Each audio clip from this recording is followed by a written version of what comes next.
him. Yeah. And now he's got all these other things pulling at him.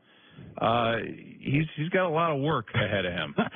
So when the Rams left from St. Louis to Los Angeles, if I recall, you were hot.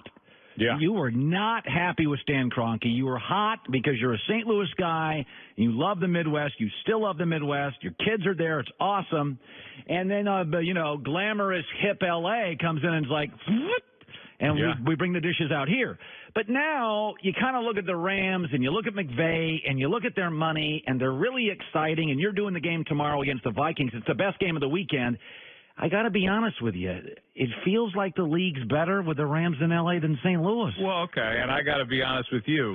The version of the Rams that we had in St. Louis didn't have Sean MCvay, didn't have Jared Goff, didn't have good draft picks, that team was terrible. And so my frustration was that the sports fan in St. Louis for the second time had the football team taken away, and the perception is because they don't support the NFL, which is ludicrous.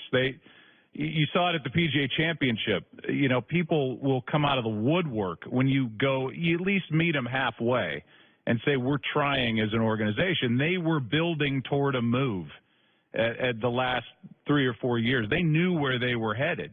I don't begrudge Stan Kroenke for coming out here when you saw the value of the franchise went through the roof. It was bottom 5, now it's top 5. Yeah.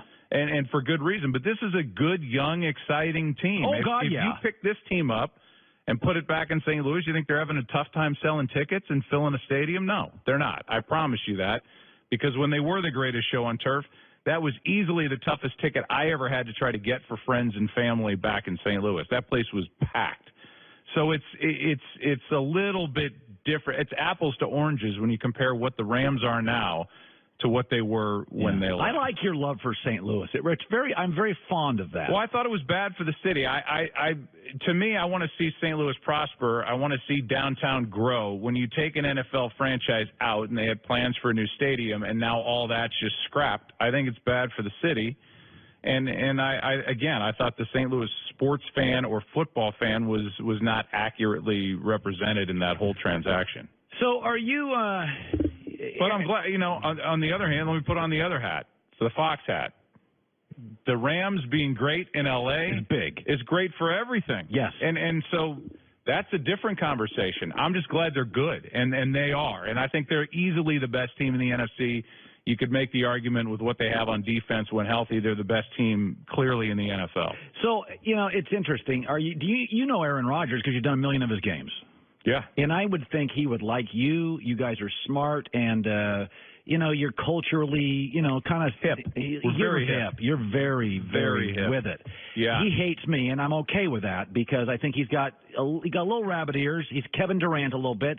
He's not married, doesn't have a bunch of kids. So, unlike Brady, who watches game film and hangs out with his kids, the Kevin Durant, the Aaron Rodgers, you go home and you got an extra hour, you're on, the little bird. Yeah. And but here's my thing. Is this a fair criticism of Aaron Rodgers?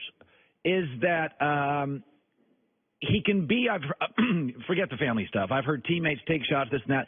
He's a little California cool. He's a little improvisational.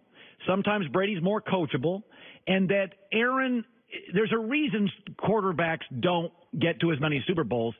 Sometimes Aaron could be a little more coachable, slightly less hip, a little less ad-libby, and that some of Aaron's lack of success postseason's on Aaron. Or do I sound like a jerk? No, I don't think you sound like a jerk, but I think you can't celebrate him for what he does out of the pocket and what he does when plays break down and then say that he's too ad-libby or say that he should be more coachable. I think without him, that team is average at best. Oh, God, yeah. And I don't think it all comes down to the quarterback. I heard what you said about Dak Prescott. You were very mad at that. You were hot at that, too. Oh, so hot. I was just fuming over there. What bothered you about that? Because you cannot. It is absolutely simplistic at best to look at a team's fortunes and just go right to the quarterback and put it all on the quarterback. The comparison that they had on CBS to Brock Osweiler, let me know when Brock Osweiler went 13-3. Let me know which Dak Prescott did. Let me know when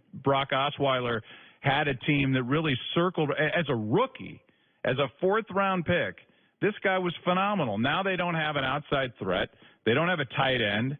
Patrick Mahomes has Tyreek Hill and Travis Kelce. Those are pretty good players. Well, it's Sammy Watkins, and he's got everything. Okay, and he's got an offensive line. He's only been sacked 4 times. Dak Prescott, since every time he drops back, has got hands in his face, people all over him.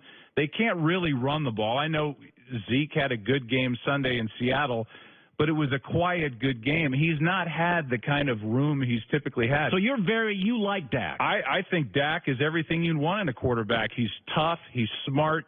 People on his team love him. Offense, defense. What's Troy think? Does Troy loves him? Absolutely loves him. Loves the guy.